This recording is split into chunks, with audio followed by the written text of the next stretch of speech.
we're Scott and Mary Flanders from Nordhavn 46 Egret. We're here to tell you about Egret's travels in 9.5 years of full-time liveaboard and our recent circumnavigation. Before we get started, we should tell you something about our past lives. First of all, we were never always cruisers. We started slowly, and we researched magazines and so forth for about, 4 or 5 years. And we started looking seriously at boats. That was a 4-year project, all the time educating ourselves.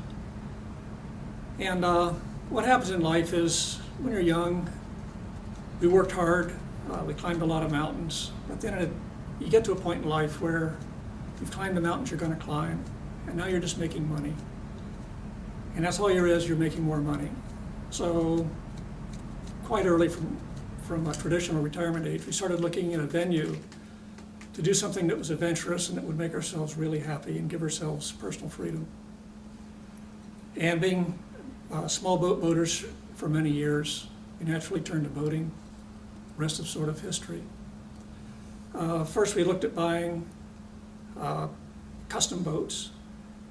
They were the best value because compared to the new build cost, the resale cost was minuscule.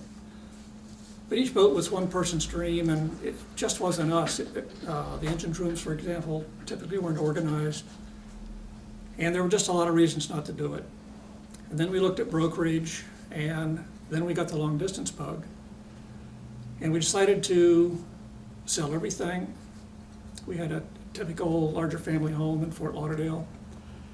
We had a weekend home in the Florida Keys, and we did just that. We sold everything, and we bought a boat that could do it all, but with no pretensions about doing anything more than the first year cruising to the Connecticut, which we did. We took my 84-year-old father at the time, and he had the ride of his life. He was with us 2.5 months, and he left us in Annapolis, Maryland, and it was really great. And we finished the rest of the summer in the Chesapeake, went to Trawler Fest at the end of the summer, and then to the Bahamas for the winter. The following year, we took our first long offshore voyage, and it was a real big deal. We went from Fort Lauderdale to Nantucket. It took us 5.5 days. We were so proud of ourselves. We got there at daybreak, the fog lifted, and the Blue Angels were overhead practicing for the July 4th festivities. We stayed a couple of weeks in Nantucket, a couple more weeks in Martha's Vineyard, then offshore to Nova Scotia, back down through Maine to the Bahamas for the next winter.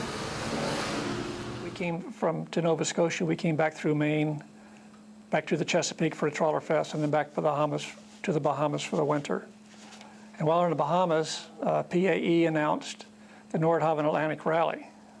Well, we were thinking about going to Alaska, but we couldn't pass that up. We're so happy we did. There were 17 other boats in a connect-a-dot trip across the Atlantic, Bermuda, the Azores, to Gibraltar. And coming into Gibraltar, it was really, really special. And then we spent the next 2.5 years in the Mediterranean. And then we got the adventure bug. So then it was time to do something different. So we left the Mediterranean, went down to the Canary Islands, crossed to Brazil, down the Argentine coast to Ushuaia, Argentina, which is the southernmost city in the world. If we could pick a specific landfall anywhere in the world, or at least anywhere in Egret's travels, that was the highlight of everything we've done, it would be dropping anchor in Ushuaia, Argentina. It was a very, very difficult trip. We didn't have the experience then we do now. We never felt we were in danger, but there were times it wasn't comfortable. But nevertheless, we made it, and it was as magic as anything can ever be. A few weeks after that, we rounded Cape Horn, first west to east, and then east to west. And I should mention that Ushuaia is just 80 miles from Cape Horn. And Cape Horn was pretty special. We had great weather, but we waited for great weather. One thing we've never done, ever, is take a chance, ever.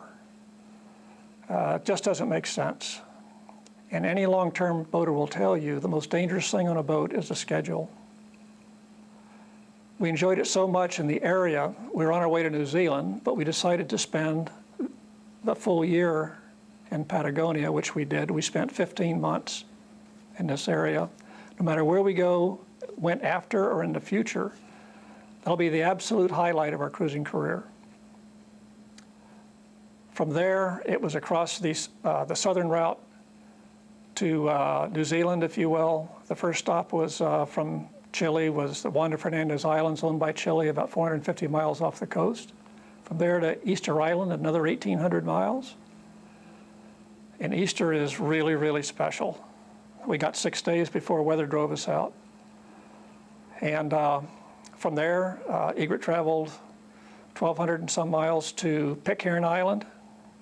And unfortunately, it's a very low percentage chance to be able to land in Pitcairn, because Pitcairn is nothing but a volcanic rock in the middle of nowhere in the Southern Ocean. It has a very low percentage of being able to land, and we knew that going in.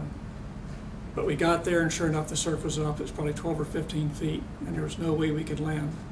However, all the islanders came out, because when a boat arrives, it's a very big event. In fact, we're the first powerboat to ever stop by. And we took a run inshore. We wanted to drop off some mail because the Pitcairn stamps are very, very rare. They're collector's items, and they're hand stamped. So we got JJ on the phone, that's the mayor. JJ told us where to throw the bottle. We did. We turned offshore. Mary was freaking. And we did that deal, and then recovered the bottle in the surf. We concluded a picture of Egret in the ice in Chile. So we've since learned that's on the post office wall. And the postmaster was standing right next to JJ. And he says he will personally hand cancel the stamp. So that was pretty special. And then it was relatively close, just a few more days, to the Gambier Island group at Mangareva, which is one of the southernmost French Polynesian islands. We pulled into Mangareva, dropped the anchor, 60 feet of water. And it's the first time since leaving mainland Chile we didn't have motion or any sound in the boat. And that was pretty good. They're so laid back there. The police don't work on Sundays, and you've got to check in with the gendarmes. So we met a German there, and he said, Monday, Tuesday, Wednesday, it doesn't make any difference. So anyhow, we went on Monday and cleared. And geez, we were there for 3 or 4 weeks. We walked every mile of the island. It's one of the islands that's quite wealthy because of the pearl farming. So we were able to buy some black pearls directly from the farmers, and that was kind of fun. We went right to their homes. And from there, it was 1,000 miles north of Tahiti. So we did that. That took a little bit. And then we were in the middle of French Polynesia and civilization again for the first time in quite a while. We had friends join us there. My nephew and a good friend's son joined us, and we took these 2 young men to Moorea and Huanhini and Bora Bora, and so forth, across the Pacific to American Samoa. We caught a lot of tuna on the way. We did a lot of exploring, climbed a lot of mountains, walked goat trails. That was a great trip. And the boys flew back from American Samoa. Mary and I continued on to Saguaro Atoll, which is just a rock in the middle of the Pacific. And during the cruising season, they have a caretaker. It was a man and his wife and 3 children. And we stayed there for 3 weeks and just explored and sort of chilled out. Then it was off to the Kingdom of Tonga. And the southernmost island is pretty rarely visited. It's, how do you say that, sweetie? Nui Toputapu. Okay, I can't say it. Nui Toputapu. The cruisers call it New Potatoes. So anyhow, we went to New Potatoes and stayed there for a few weeks. We had an interesting thing. I was going downtown, Mary was on the boat, and a fellow came up to talk, and they speak English there. And I was waiting for the foot to drop and see what he wanted, and then finally he asked, he said, "Do you have a hook?" He didn't say hooks, he said a hook. Well, I'm a fisherman, of course I had lots of hooks on board, so I said yes. Then he took a big chance and said, "Do you have a big hook?" And I said yes. I said, "So when I go to town and you see my dinghy back at the boat, you come out and I'll give you a hook." So he came out in his dugout with the ama off to the side, and just a basic boat that had been around who knows how long. And he had 3 large papaya on board, so he gave us his 3 papaya. I must have given him 40 or 50 hooks. And he was he was teary-eyed and virtually speechless, and then I gave him some large hooks. And then I'd taken some line off a reel. It was brand new, the line I gave him. And he was just stunned, because you literally can't buy it there. I mean, you can't buy anything on the island with cash other than just a few staples like rice and beans and so forth. Because there's just no trade. If they want to eat, they either have to catch it or dig it up out of the ground or pick it off a tree. And that's in the out islands. They've lived like they've lived forever. So we just had a great time there. And then they have a jail, and he had one man in jail, and he had a jail keeper, and he ended up with an intestinal blockage. So we were asked to deliver him to the next island south. And the weather was really, really bad. I mean, it was blowing, it was bad. So anyhow, we waited one more day, and we were there with friends, Canadian friends from Newpage, which is a 55-foot twin-engine Nordhavn. And Newpage took the patient and the nurse, and we took Mama, 2 young kids, and Grandpa, and off we went. And there was water over the boat. It was bad. Everyone was seasick. We gave them all buckets and everything. And Mary and I gave them our bed, and we slept in the pilot house. Well, one of us slept at the house. Yeah, not both. And anyhow, we got them into Vava'u. That's a central island group in Tonga. And dropped them off, and they were waiting for us. And they took him right to the hospital, and we later found out that he was flown out that same day to the main island to be worked on. So that was a lot of fun. And of course, we were celebrities after that on the island among the locals. And we spent some weeks there. We met some New Zealanders that we met down in Patagonia. It was a great homecoming, and we just had a good time. We went offshore fishing. I mean, there were so many billfish, it was just crazy.